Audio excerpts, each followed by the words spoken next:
Ako si Alex. Hindi ko lubos na naisip na sa isang iglap, ang lahat ng alam kong totoo ay babaliktad. Nakilala ko si Mia sa isang karaniwang araw, isa sa mga araw na tila walang kakaiba. Pero nang makita ko siya, tila ba nagbago ang lahat. Siya ang babaeng nagbigay liwanag sa aking mundong dati puno ng mga pangarap na tila abot kamay ngunit malabo. Masaya kami, puno ng mga pangarap na magkasama naming binubuo. Ngunit sa likod ng mga matatamis na ngiti at masasayang alaala, may mga aninong unti-unting bumabalot sa aming relasyon.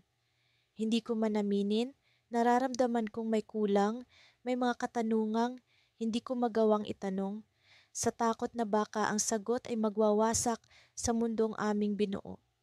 Isang gabi, habang kami magkasamang naglalakad sa tabing dagat, napansin kong tila may iniisip si Mia. Ang mga mata niya ay puno ng lungkot at dala ng alo ng kanyang pag-aalala. Mia, may problema ba? Tanong ko sa kanya. Ngumiti siya, ngunit ang nangiting iyon ay tila isa sa mga nangiting pilit na ikinukubli ang isang lihim na hindi ko mabatid. Wala, Alex. Pagod lang siguro ako, sagot niya. Ngunit alam kong hindi iyon totoo. Maraming beses ko nang nakita ang kanyang mga mata sa ganitong estado, puno ng alinlangan at takot. Hindi ko alam kung ano ang kinatatakutan niya, ngunit alam kong may kailangan akong alamin. Minsang nagpaalam siyang may pupuntahan, sinundan ko siya. Hindi ko alam kung ano ang naghihintay sa akin, ngunit kailangan kong malaman kung ano ang itinatago niya. Dumating kami sa isang maliit na cafe sa kanto at nagulat ako nang makita ko siyang may kausap na isang lalaking hindi ko kilala. Napatingin ako sa kanila mula sa labas ng bintana. Ang mga hawak na kamay, ang mga palihim na tinginan. Tila ba may ibang koneksyon na hindi ko kayang ipaliwanag. Ramdam ko ang pag-agos ng malamig na pawis sa aking noo habang pinagmamasdan ko sila. Doon ko napagtanto na ang mga aninong bumabalot sa aming relasyon ay hindi pala basta haka-haka. Masakit. Ang sakit ay tila isang matalim na punyal na sumasaksak sa aking puso. Sa kabila ng lahat ng pinagsamahan namin ni Mia, heto ako ngayon, nakatayo sa ilalim ng ulan ng katotohanang hindi ko kayang tanggapin. Hindi ko alam kung paano ako uuwi ng gabing iyon. Ang lahat ng bagay sa paligid ko ay tila lumabo. Ang mga ilaw ng kalsada ay tila mga bituin sa kalangitang puno ng ulap. Sa bawat hakbang ko pauwi, dala ko ang bigat ng tanong na bumabagabag sa akin. Sino nga ba talaga si Mia at sino ang lalaking iyon? Habang nakahiga sa kama, naglaro sa isip ko ang mga tagpo sa kafe. Ang mga bulong at tawanan nila ay parang mga multo na bumabalik sa aking alaala. Hindi ko malaman kung saan ako nagkulang o kung saan kami nagkamali. Ngunit isang bagay ang sigurado, kailangan kong malaman ang totoo, kahit pa masakit ito. Kinabukasan nagpasya akong tawagan si Mia. Kailangan kong marinig ang kanyang paliwanag, kahit pa ang bawat salita ay tila isang patalim na muling susugat sa puso ko. Ngunit bago ko pa man siya makausap, isang tawag ang dumating sa aking telepono. Hindi ko inaasahan ang balitang narinig ko. Ang tawag na iyon ang magbabago sa lahat.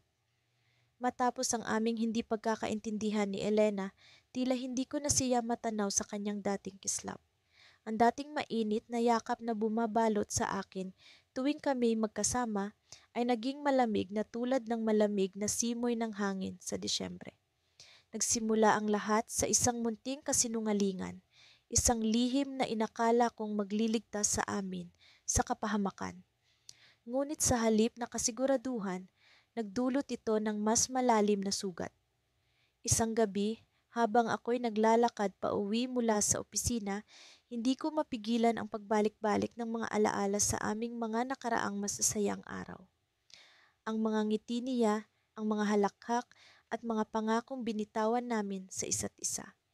Hindi ko maiwasang tanungin ang sarili ko kung paano namin narating ang puntong ito. Ang pagmamahalan namin ay tila isang magandang kwento na biglang nagkaroon ng hindi inaasahang trahedya. Nagising ako sa pag-iisip nang tumunog ang aking telepono. Si Miguel, ang matalik kong kaibigan, ang tumatawag. Pare, kumusta ka na? Tanong niya, puno ng pag-aalala sa boses. Miguel, hindi ko na alam kung ano ang gagawin ko. Parang unti-unti akong nabubura sa buhay ni Elena.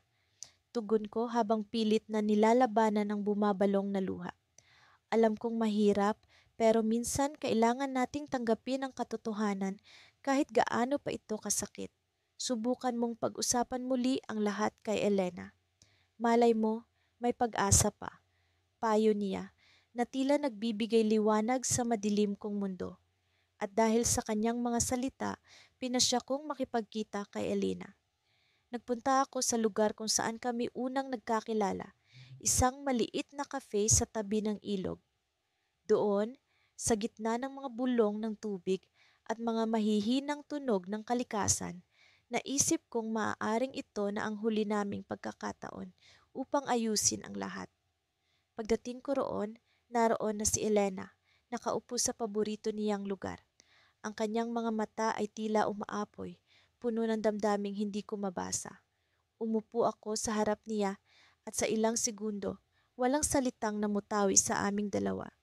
Hanggang sa siya na ang bumasag sa katahimikan. Bakit mo ako niloko, Jaime? Tanong niya, puno ng hinanakit. Alam mo ba kung gaano kasakit ang malaman na ang taong pinakamamahal mo ay may nililihim sa'yo?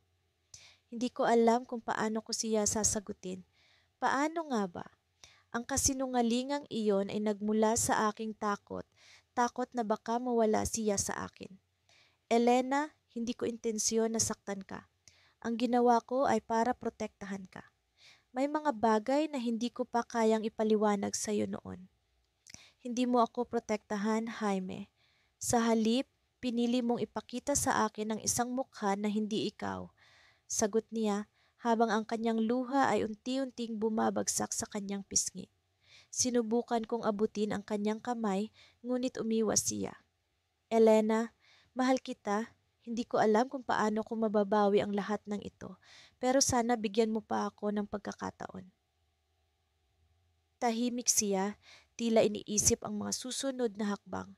At sa ilalim ng mga liwanag ng cafe, isang lihim ang lumitaw. Jaime, hindi lang ikaw ang may lihim.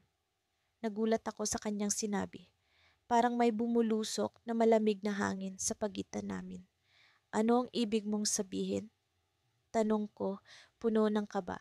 Ilang buwan na ang nakakaraan, natuklasan ko na may ibang taong nagmamanman sa atin. At ang dahilan kung bakit tayo nagkakaganito ay hindi dahil sa kasinungalingan mo lang. May mas malalim na dahilan at may ibang taong nagtatangkang sirain tayo. Tumayo siya at iniwan ang isang papel sa mesa.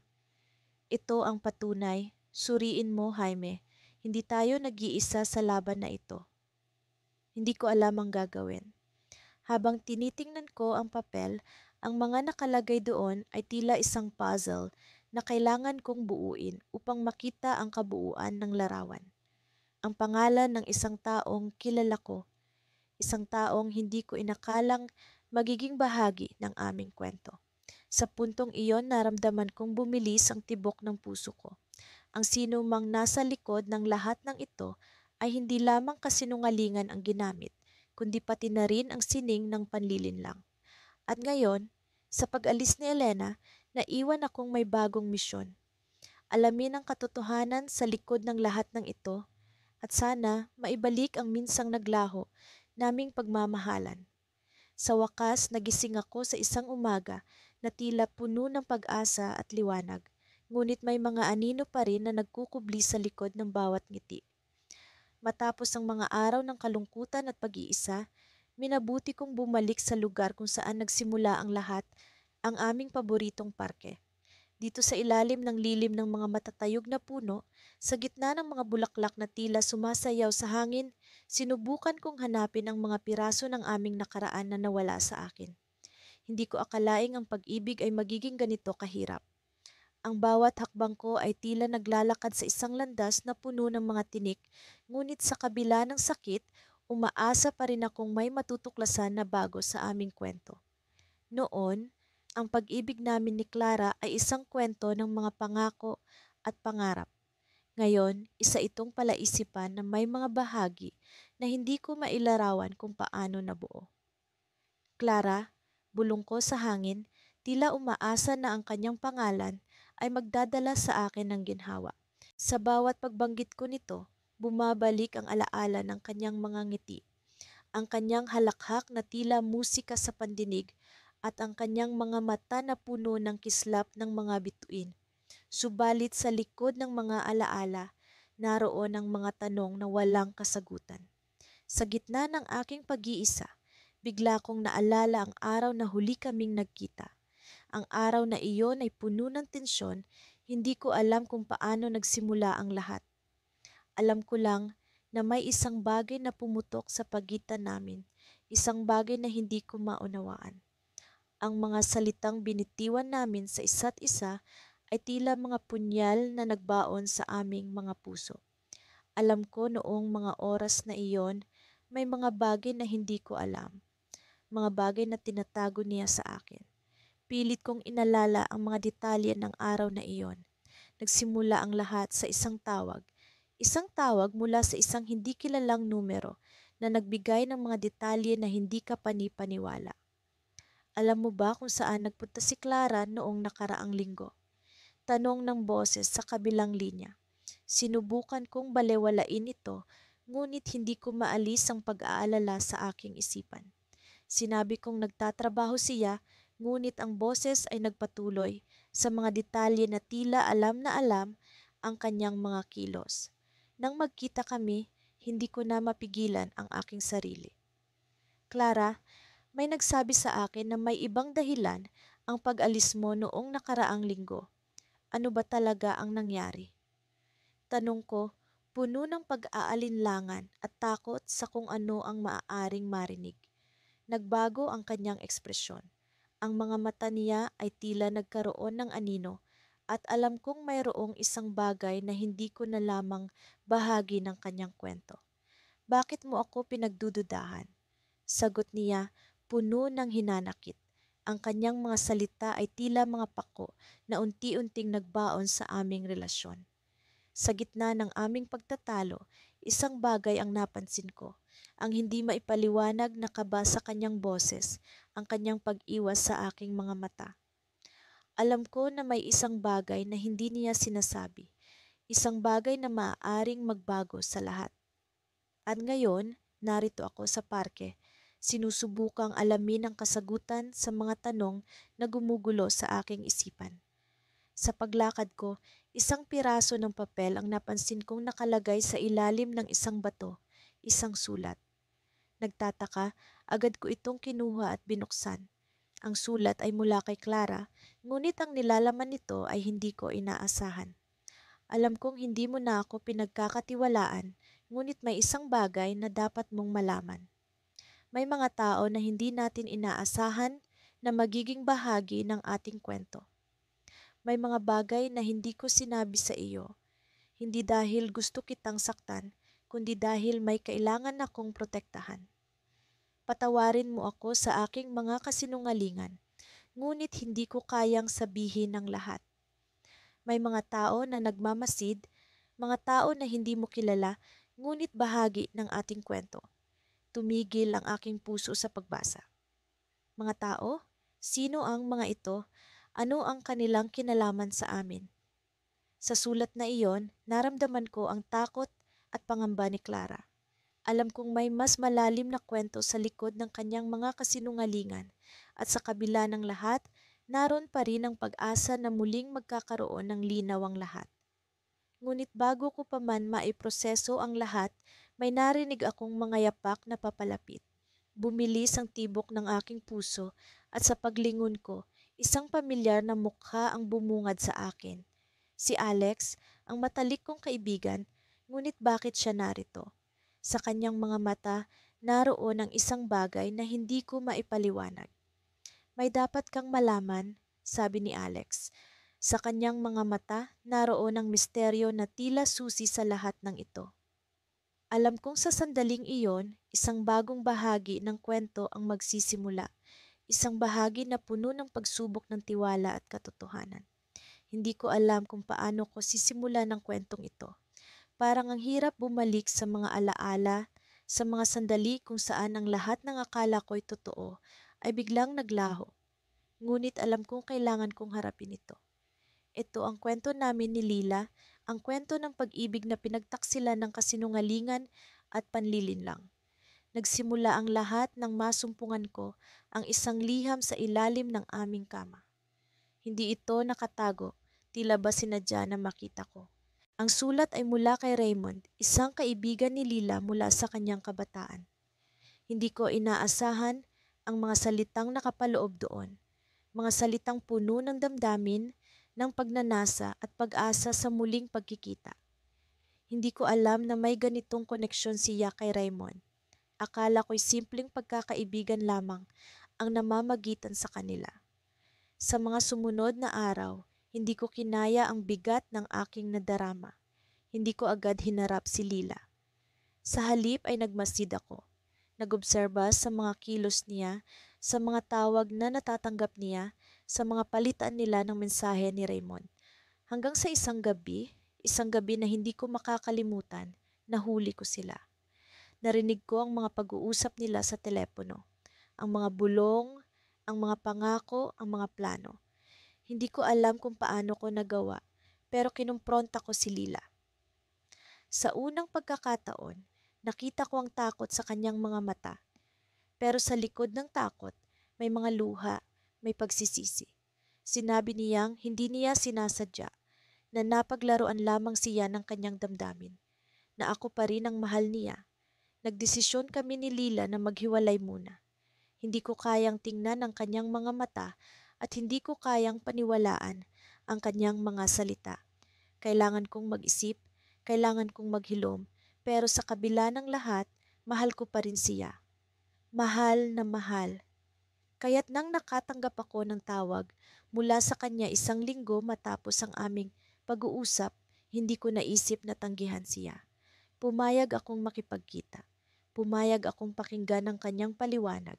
Sa isang maliit na kafe kami nagkita. Dito kami unang nag-date, kaya't marami na itong alaala sa amin. Sa kanyang mga mata, nakita ko ang sinseridad, ang sakit na dulot ng aming sitwasyon. Sinimulan niyang ipaliwanag ang lahat, na si Raymond ay bahagi ng kanyang nakaraan, isang bahagi na matagal na niyang isinara, na ang sulat ay mula sa isang panahong naguguluhan siya, hindi sigurado sa kanyang nadarama. Ngunit sa gitna ng kanyang paliwanag, biglang lumapit sa amin si Raymond. Hindi ko inaasahan ang kanyang presensya.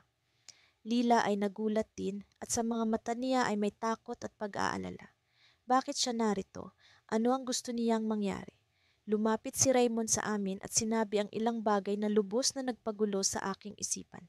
Ayon sa kanya, si Lila ay hindi lamang naguguluhan. Ang relasyon nila ay hindi lamang bahagi ng nakaraan, kundi isang patuloy na kwento. Na kahit kami ni Lila ay magkasama, patuloy silang nagkikita. Patuloy silang nagmamahalan. Hindi ko alam kung paano ako nakakilos. Pakiramdam ko ay bumagsak ang mundo ko. Ngunit sa likod ng lahat ng sakit, sa likod ng lahat ng kasinungalingan, naramdaman ko ang isang bagay na hindi ko inaasahan. Isang bagay na nagbigay liwanag sa madilim kong sitwasyon. Isang bagay na nagbibigay ng pag-asa, kahit sa gitna ng kawalan. Sa isang iglap, naalala ko ang mga pagkakataon na si Lila ay laging nagtatago ng mga tawag, ang mga sandaling tila ba may lihim siyang hindi maibahagi. Ngunit sa halip na galit, naramdaman ko ang awa. Awa para sa kanya, sa kanyang pagkalito, sa kanyang pagkakulong sa isang sitwasyon na hindi niya ginusto. Lumapit ako kay Lila, hinarap ko si Raymond, at sa isang iglap, nagdesisyon ako. Hindi ko alam kung tama ang desisyon ko, pero ito ang nararamdaman kong kailangan kong gawin. Kailangan kong malaman ang buong katotohanan. Kailangan kong marinig ang lahat ng panig ng kwento. At sa pagkakataong iyon, isang tawag ang dumating sa aking telepono. Isang tawag mula sa isang hindi kilalang numero. Sa pag-aakala kong ito'y isa pang bahagi ng drama sa aming buhay, sinagot ko ito. Ngunit ang tinig sa kabilang linya ay hindi ko inaasahan. Isang tinig na nagbigay ng bagong pag-asa, isang tinig na nagdala ng panibagong twist sa kwento namin ni Lila. Ang tinig na iyon ay mula sa isang taong matagal ko nang hindi naririnig. Isang tao na maaaring magbago ng lahat ng alam ko tungkol sa aming sitwasyon. Isang tao na maaaring maging susi sa pag-unawa sa lahat ng nangyari. Sa mga sandaling iyon, naisip kong ang pag-ibig ay tila isang laro ng tadhana kung saan ang bawat galaw ay may kaakibat na panganib at pag-aalinlangan. Nakatayo ako sa harap ng pintuan ni Ana, ang babaeng minahal ko ng buong puso. Ngunit ngayoy tila isang estranghero sa akin. Ang mga alaala ng aming nakaraan ay naglalaro sa aking isipan. Mga tawanan, mga pangako, at mga lihim na akala ko'y hindi kailanman magbabago. Ngunit isang lihim ang bumalot sa amin, isang kasinungalingan na nagpatibuwal sa pundasyon ng aming pagmamahalan.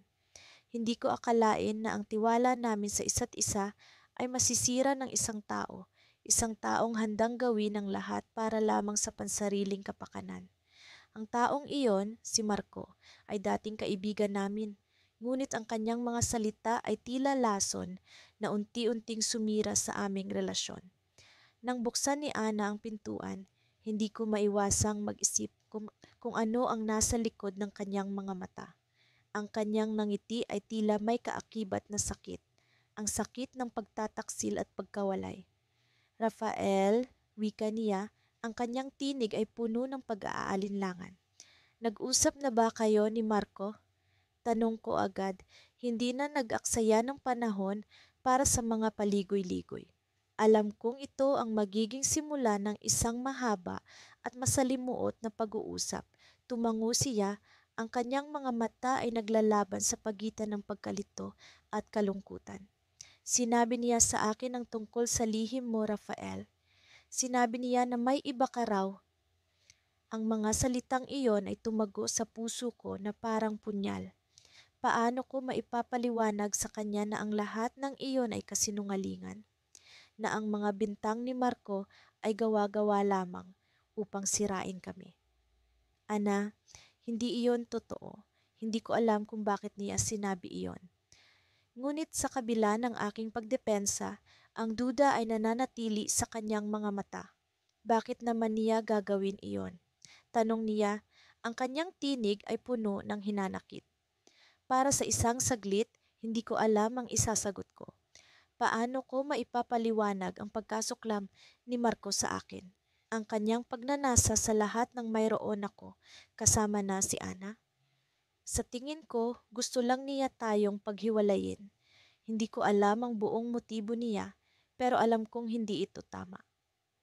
Nagtagpo ang aming mga mata at sa sandaling iyon, naramdaman ko ang bigat ng bawat kasinungalingan na nagpapahirap sa aming dalawa. Ang pag-ibig namin ay tila isang bangka sa gitna ng bagyo, walang kasiguraduhan kung saan kami dadalhin. Rafael, gusto kong maniwala sa iyo, wika ni Ana, ngunit ang kanyang tinig ay puno ng alinlangan. Pero paano kung totoo nga ang sinabi niya? Napabuntong hininga ako, naisip ang lahat ng maaaring mangyari. Alam kong kailangan kong patunayan ng sarili ko, ngunit paano ko sisimulan ang pagbuo ng nawasak na tiwala? Ana, hindi ko alam kung paano kita mapapaniwala, pero gusto kong malaman mo na mahal kita at handa akong gawin ang lahat para maayos ito. Ngunit bago pa man ako makapagpatuloy, isang pamilyar na tunog ang narinig ko. Isang mensahe mula sa aking telepono. Binuksan ko ang aking cellphone at nakita ang isang mensahe mula kay Marco. Ang mensaheng iyon ay naglalaman ng isang larawan na naging hudyat ng isang bagong yugto ng aming kwento. Ang larawan ay kuha nung gabing iniwan ko si Ana para makipagkita kay Marco. Sa likod ng larawan, may mga mensahe na tila mula sa akin, ngunit alam kong hindi ko kailanman isinulat. Ang mga mensahe ay puno ng pangako sa isang babaeng hindi ko kilala. Mga pangako ng pagmamahalan na hindi ko kailanman binanggit. Napatingin ako kay Ana, ang kanyang mukha ay nagsalita ng libo-libong emosyon. Galit, pagtataka at sakit. Ano ito, Rafael? Tanong niya. Ang kanyang tinig ay nanginginig sa damdamin. Kailangan kong malaman ang katotohanan. Kailangan kong tuklasin kung sino ang nasa likod ng kasinungalingang ito. Ngunit sa ngayon, alam kong ang aming relasyon ay nasa bingit ng pagkawasak. Hindi ko alam kung paano ko maipapaliwanag ang lahat ng ito kay Ana. Ngunit isa lang ang alam ko, hindi ko siya kayang mawala. At sa likod ng lahat ng ito, isang katanungan ang patuloy na bumabalot sa akin. Paano kung hindi lamang si Marco ang nasa likod ng lahat ng ito? Paano kung may mas malalim pang lihim na nakatago sa likod ng mga kasinungalingan? Ang mga tanong na ito ay nagbigay daan sa isang hindi inaasahang pag-unlad sa aming kwento, isang twist na hindi ko inaasahang haharapin. Ngunit sa kabila ng lahat, alam kong kailangan kong ipaglaban ang aming pagmamahalan, isang laban na puno ng pag-aalinlangan ngunit puno rin ng pag-asa. Ang araw na ito ay tila isang ordinaryong araw, ngunit sa loob-loob ko'y alam kong hindi ito isang pangkaraniwang umaga. Isang linggo na ang lumipas mula nang huli kong makita si Lila. Ang mga araw na iyon ay puno ng pagdududa, pag-aalala at isang hindi mapakaling pakiramdam na may mas malalim na nangyayari kaysa sa aking nakikita. Nagsimula ang lahat nang matanggap ko ang isang mensahe mula sa isang hindi pamilyar na numero. Ang mensahe ay naglalaman ng mga larawan ni Lila na may kasamang ibang lalaki. Sa mga larawan, tila masaya siya na parang wala akong puwang sa kanyang mundo. Sa una, ay tinuring ko itong bahagi lamang ng isang masamang biro. Ngunit habang dumadaan ang mga araw, tila ang bawat bagay na aking pinaniniwalaan tungkol sa amin ay nagugunaw. Ngunit sa kabila ng lahat, nanatili pa rin ang pagmamahal ko sa kanya.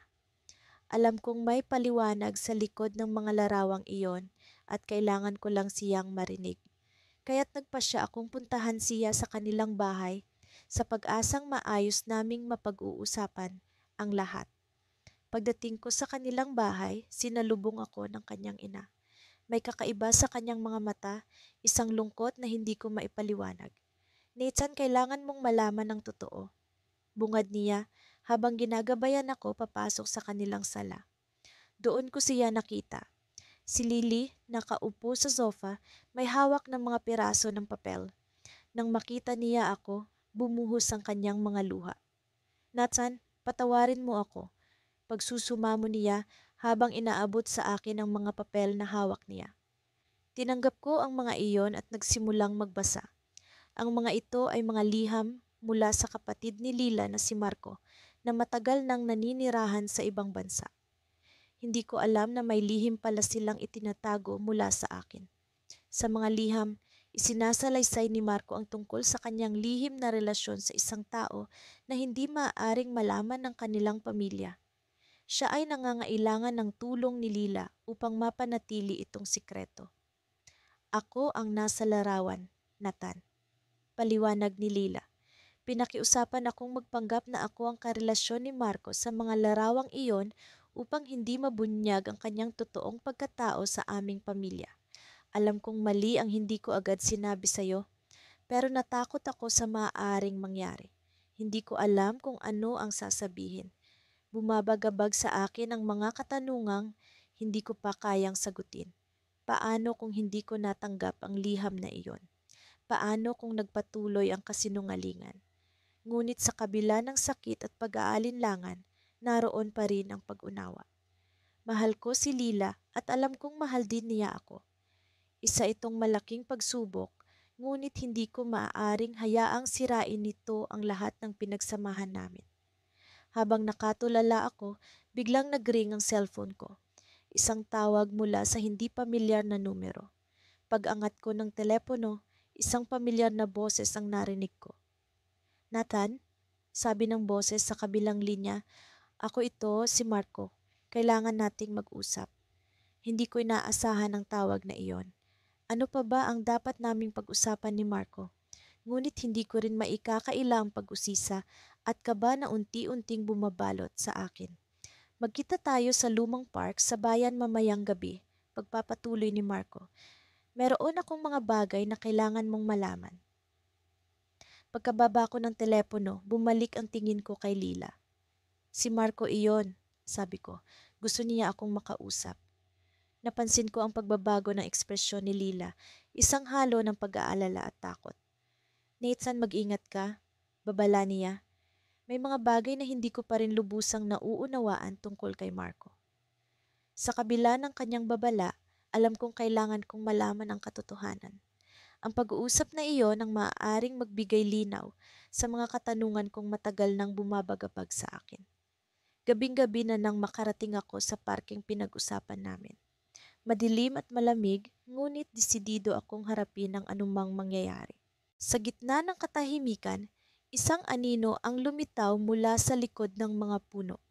Nathan, tawag ni Marco habang unti-unting lumalapit. May mga bagay kang dapat malaman, mga bagay na maaaring magbago sa pananaw mo sa lahat ng ito. Habang papalapit siya, naramdaman ko ang bigat ng kanyang mga salita. Para bang isang malaking pasabog ang nag-aabang na sumabog sa aking harapan. Ngunit sa kabila ng kaba, handa akong harapin ang anumang sasabihin niya, sapagkat sa dulo ang katotohanan ang tanging makapagpapalaya sa aming lahat. Ano nga ba ang lihim na iyon at paano ito makakaapekto sa aming kinabukasan ni Lila? Sa gabing iyon, isang malaking palaisipan ang nakatakdang mabuksan, isang kwento ng pag-ibig at kasinungalingan na uukit sa aming mga puso magpakailanman. Sa paglipas ng mga araw, para bang unti-unting bumibigat ang bawat hakbang ko. Ang mga alaala ni Clara ay parang mga anino na hindi maalis-alis sa tabi ko. Minsan iniisip ko, paano kung hindi ko pinaniwalaan ang mga kasinungalingan? Paano kung hindi ko pinayagan ang panlilinlang na sirain ang kung anong meron kami? Nang sumapit ang hapon, nagdesisyon akong bumalik sa lugar kung saan nagsimula ang lahat. Ang parkeng iyon kung saan kami unang nagkita ni Clara. Dati, ang pagpunta roon ay palaging nagdudulot sa akin ng ligaya. Ngunit ngayon, tila isang pasanin. Umupo ako sa parehong bench kung saan kami madalas mag-usap ng walang hanggan at bumalik ang mga alaala. Nakikita ko ang kanyang mga mata na puno ng pangarap at pag-asa. Naririnig ko ang kanyang tawa, ang tunog na palaging tumutunog sa aking pandinig tuwing ako'y nalulungkot. Ngunit sa likod ng mga alaalang ito ay ang katotohanan na hindi ko na siya muling makikita. Hindi ko na siya muling makakasama. Sa aking bulsa, naroon ang liham na iniwan niya sa akin. Ang huling paalam na puno ng sakit at pagdurusa, ngunit kasabay nito ang pag-asa na balang araw ay magiging maayos din ang lahat. Binigkas ko ang mga salita sa aking isipan. Sinubukang hanapin ang kahulugan sa likod ng kanyang mga pahiwatig. Mahal kita, ngunit hindi ko na kayang ipaglaban pa, wika niya sa liham. Ang kasinungalingan ay tila isang pader na hindi natin kayang tibagin. Sana, sa hinaharap, kung ang mga puso natin ay muling magtagpo, ay wala na ang mga hadlang. Ang sakit ng kanyang mga salita ay tila mga punyal na tumitimo sa aking dibdib. Ngunit sa kabila ng lahat, naroon ang pag-asang nagbibigay lakas sa akin. Baka nga may pagkakataon pa. Baka nga may pag-asa pa na maayos ang lahat. Nang bumalik ako sa aking apartment, napansin kong may kakaibang liwanag sa loob. Laking gulat ko nang makita si Clara, nakaupo sa sofa, nakatitig sa akin nang may lungkot sa kanyang mga mata. Ang kanyang presensya ay nagpabalik ng mga alaala, ngunit alam kong may dahilan ang kanyang pagbalik. Bakit ka nandito, Clara? Tanong ko, puno ng pagtataka at pag-aalala. May kailangan kang malaman, sagot niya, ang kanyang tinig ay puno ng nanginig. Hindi lahat ng sinabi sa iyo ay totoo. Naramdaman ko ang pag-ikot ng mundo sa aking paligid. Ang pagbalik niya ay tila isang bagong kabanata na hindi ko inaasahan. Ano ang ibig niyang sabihin?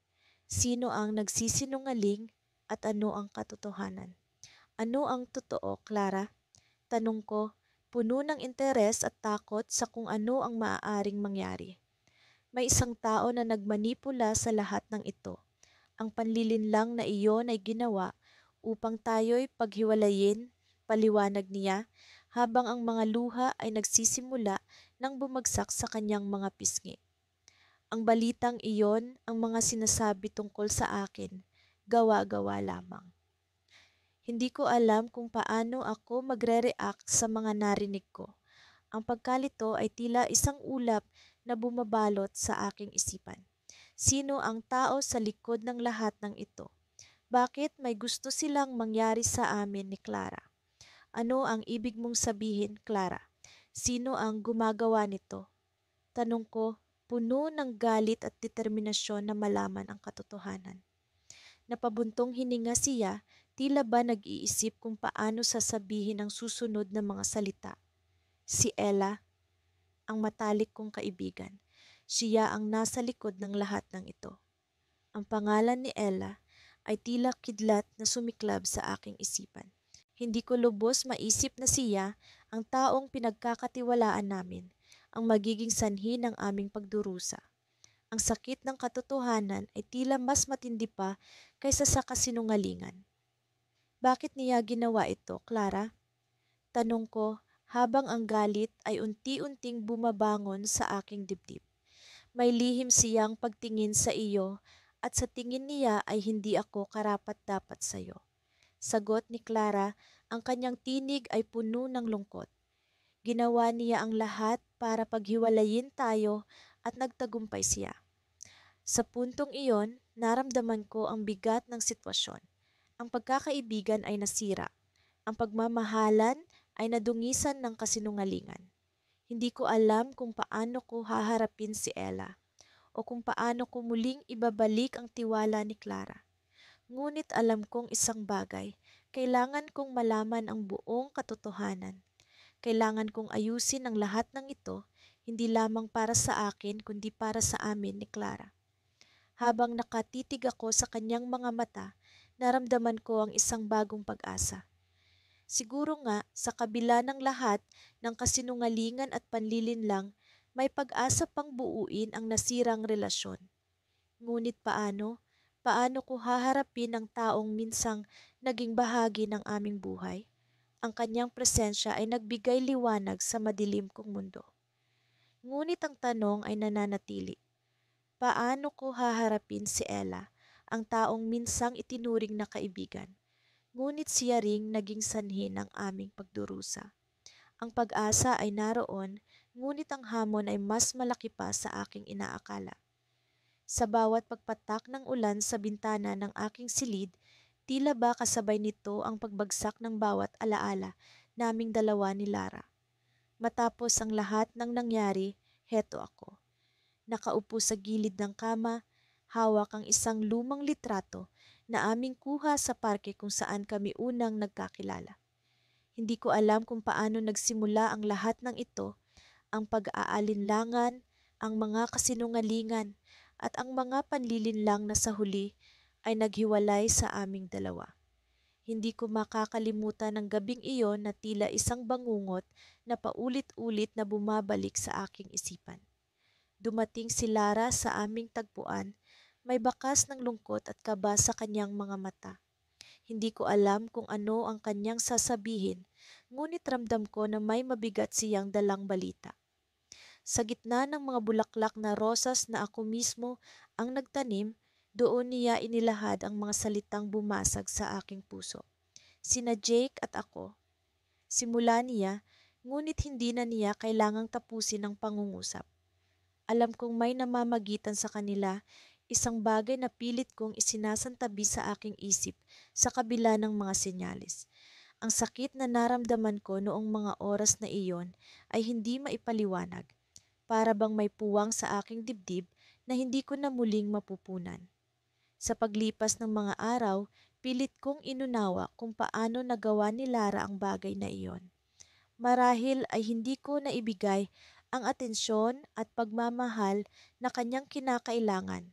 Ngunit sa kabila nito, masakit pa ring isipin na ang taong pinili kong pagkatiwalaan ay siya ring nagdala ng pagdurusa sa aking buhay. Ngunit ngayong gabi, habang nagmumuni-muni ako, isang tawag ang dumating sa aking telepono. Hindi ko inaasahan ang numero, ngunit alam kong ito'y mula kay Jake. Matagal ko nang gustong makausap siya upang malaman ang kanyang panig sa kwento. Sa wakas, heto na ang pagkakataon. Hello? Tanong ko, pilit na pinapakalma ang sarili. Pare, kailangan nating mag-usap, sagot niya. Sa kanyang boses may halong pag-aalala at pagbabagabag. Nakipagkita siya sa akin sa isang maliit na kapehan sa tabi ng daan, isang lugar na tahimik at malayo sa mga mata ng ibang tao. Pagdating ko roon, nakita ko si Jake na nakaupo sa isang sulok, tila ba may mabigat na pasaning nais niyang ilabas.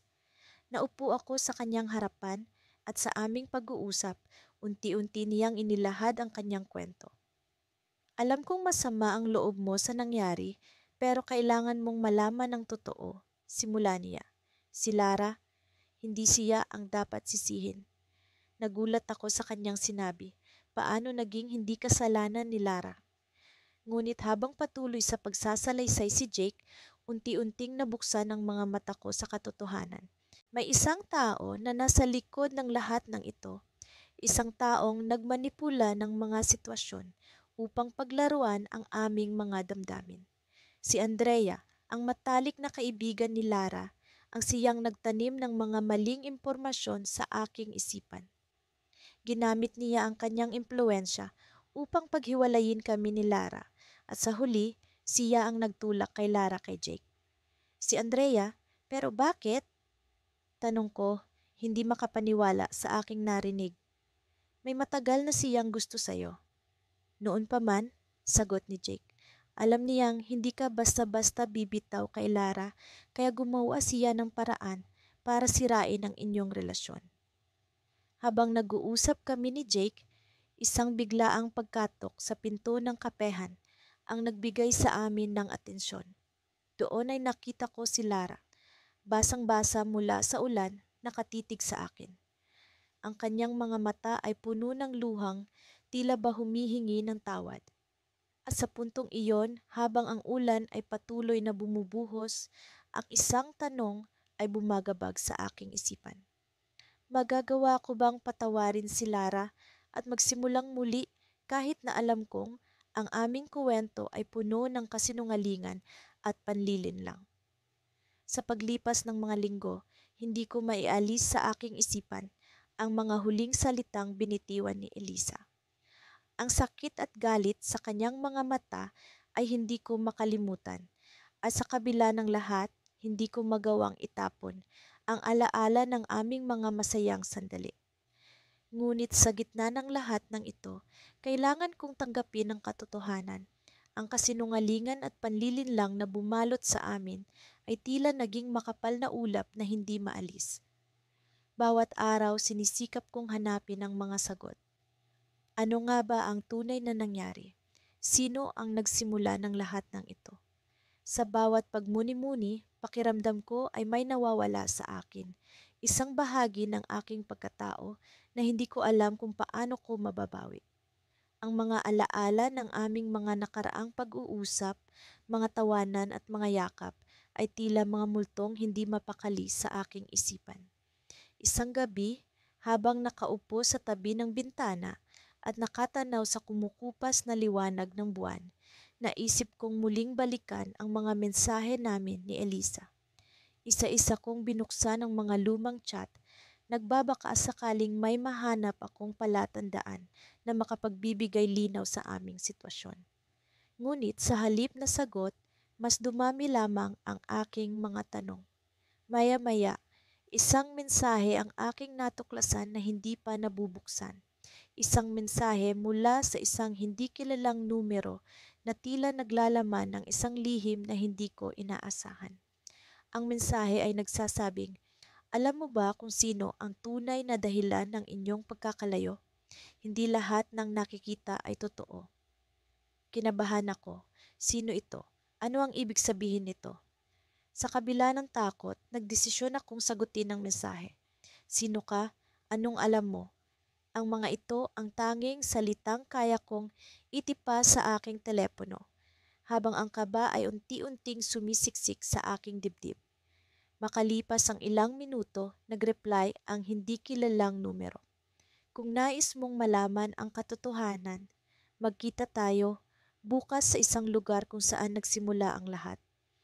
Hindi ko alam kung dapat ba akong maniwala, ngunit sa kabila ng pagdududa, tila may kung anong puwersa ang nagtutulak sa akin na sundan ang lihim na ito. Kinabukasan, nagpunta ako sa lugar na itinakda. Isang maliit na kafe sa gilid ng bayan kung saan madalas kaming nagkikita ni Elisa noong nagsisimula pa lamang ang aming relasyon. Pagpasok ko sa kafe, agad kong naramdaman ang kakaibang aura. Ang mga alaala ng aming mga masayang sandali ay bumabalot sa buong lugar. Sa isang sulok, may isang taong nakaupo, nakasuot ng sombrero na tila nagtatago ng kanyang pagkakakilanlan. Lumapit ako at habang palapit ng palapit, unti-unti kong nakikilala ang anyo ng taong ito. Laking gulat ko nang makita kong si Marco pala, ang matalik kong kaibigan. Marco, anong ginagawa mo dito? Ang tanong ko, puno ng pagtataka at pag-aalinlangan. Tumitig siya sa akin, ang kanyang mga mata ay puno ng lungkot at pagsisisi. Kailangan mo malaman ang katotohanan, kaya nandito ako. Ang pakiramdam ng pagtataksil ay bumalot sa akin. Ano ang ibig mong sabihin? Ang tanong ko, kahit alam ko na ang sagot na kanyang ibibigay ay maaaring magbago ng lahat. Mabilis niyang ibinulsa ang cellphone at huminga ng malalim. Ako ang nagsimula ng lahat ng ito.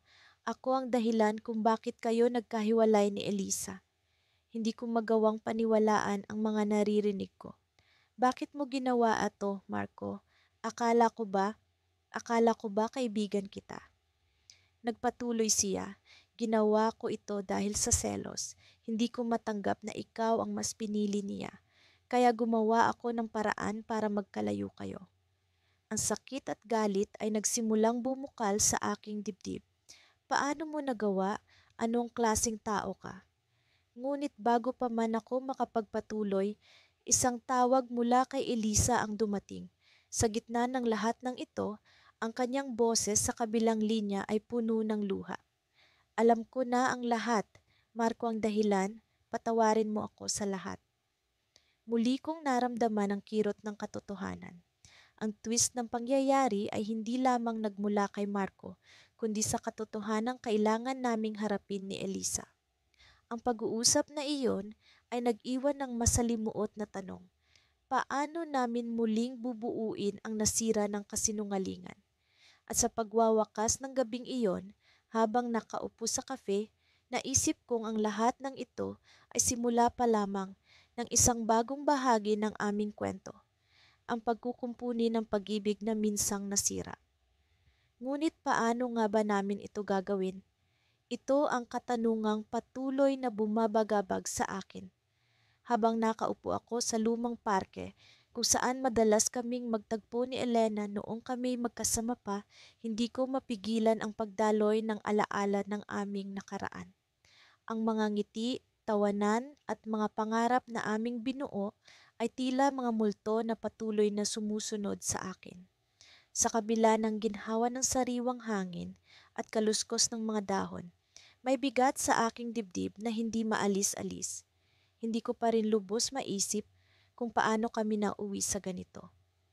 Ang mga kasinungalingan at panlilinlang na pumalibot sa aming relasyon ay parang alon na unti-unting nagpalubog sa amin.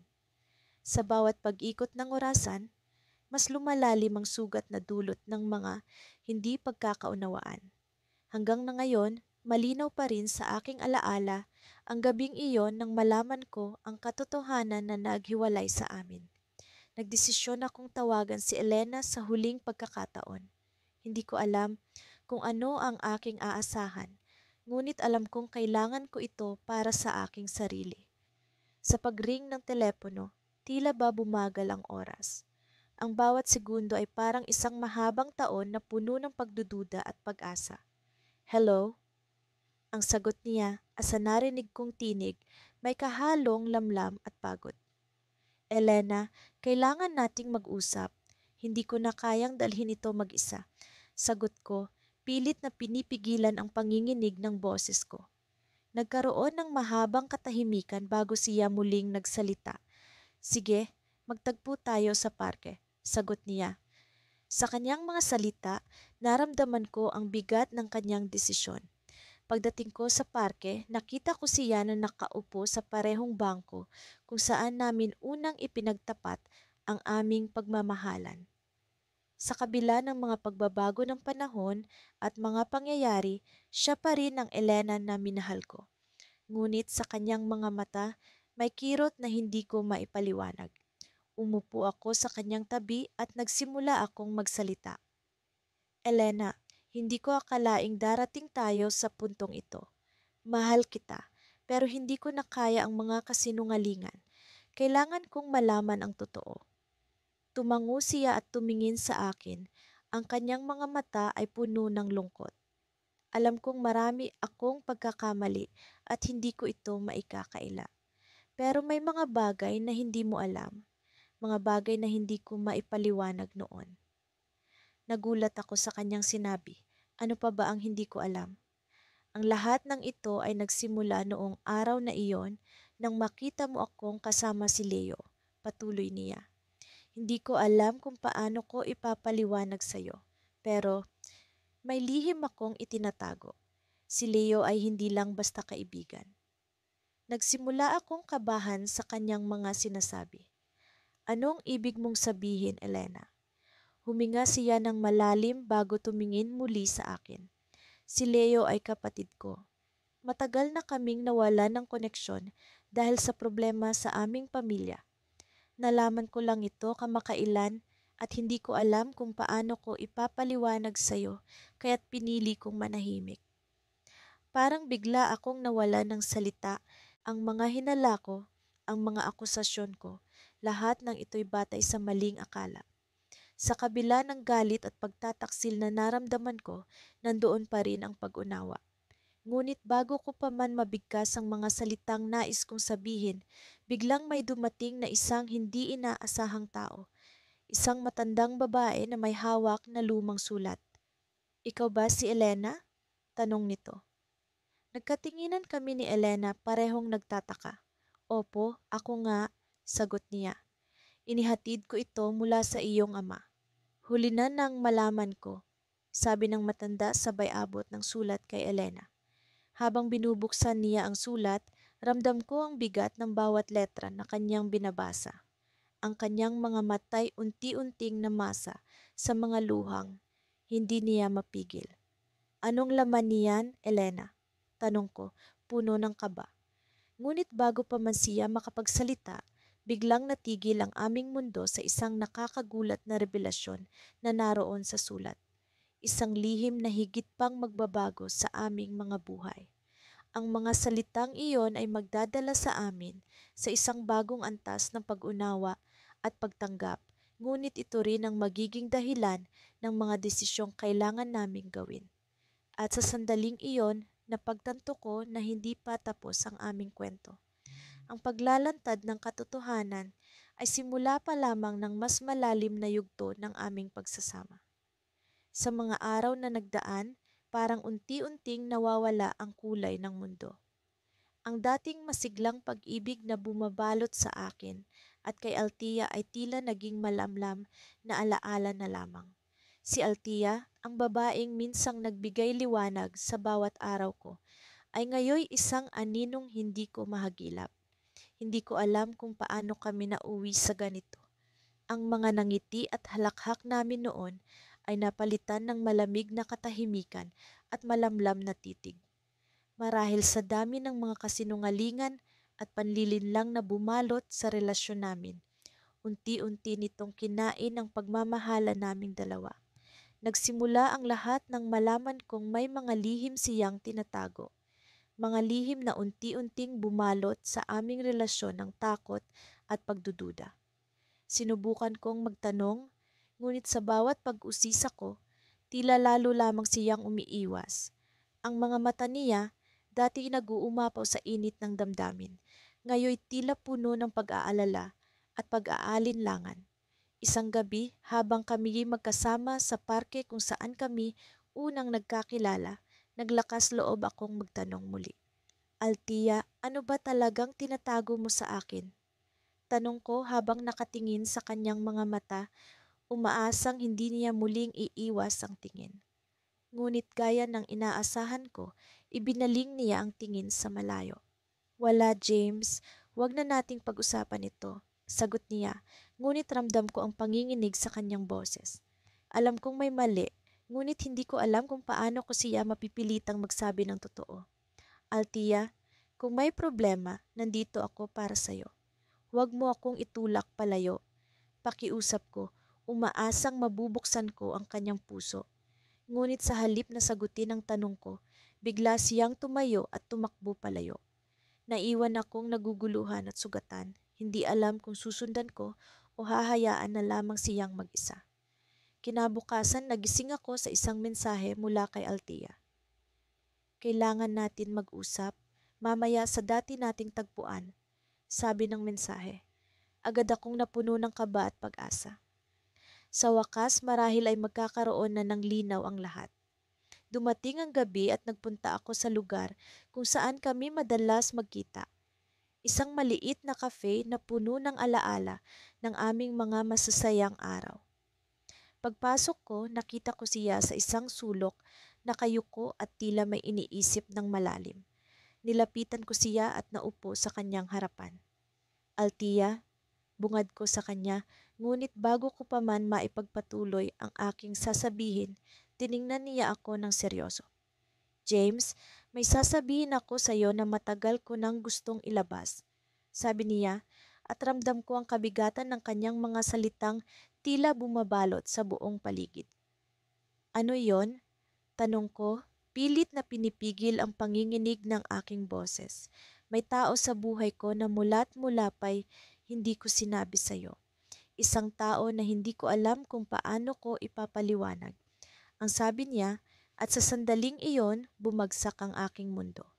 Hindi ko alam kung ano ang sasabihin o kung paano tatanggapin ang kanyang mga salita. Sino? Tanong ko, pilit na inaalam ang katotohanan sa likod ng kanyang mga mata. Hindi ko siya kayang iwan, James. Hindi ko kayang talikuran ang nakaraan ko. Sabi niya at doon ko naintindihan.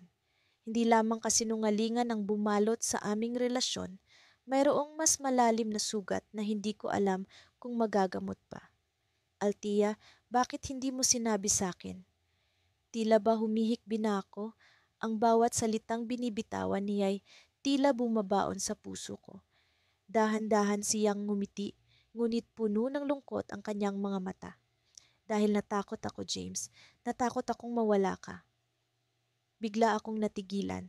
Sa kabila ng lahat, sa kabila ng sakit, nandoon pa rin ang bahagi ng puso kong nagmamahal sa kanya. Ngunit paano ko ipagpapatuloy ang isang relasyon na puno ng lihim at pagkukunwari? Bago ko pa man mahanap ang mga salitang sasabihin, biglang nagbukas ang pinto ng cafe at pumasok ang isang lalaking hindi ko kilala. Naglakad ito patungo sa amin at tumigil sa tabi ni Althea. Tiningnan ko siya at nakita ko ang takot sa kanyang mga mata. James, siya si Marco. Pakilala ni Althea habang nanginginig ang kanyang boses. Siya ang dahilan. Nagtataka kong tiningnan si Marco, ngunit bago ko pa man malaman ang sasabihin, nagsalita siya. Kailangan mong malaman ang totoo, James. Hindi ito tungkol sa kanya, tungkol ito sa atin. Nang marinig ko iyon, napuno ng mas marami pang katanungan ang isip ko. Ano ang ibig sabihin ni Marco? Anong koneksyon meron siya sa akin? Sa kabila ng lahat, isa lang ang sigurado ako. Ang revelasyong ito'y magbabago sa lahat ng alam ko.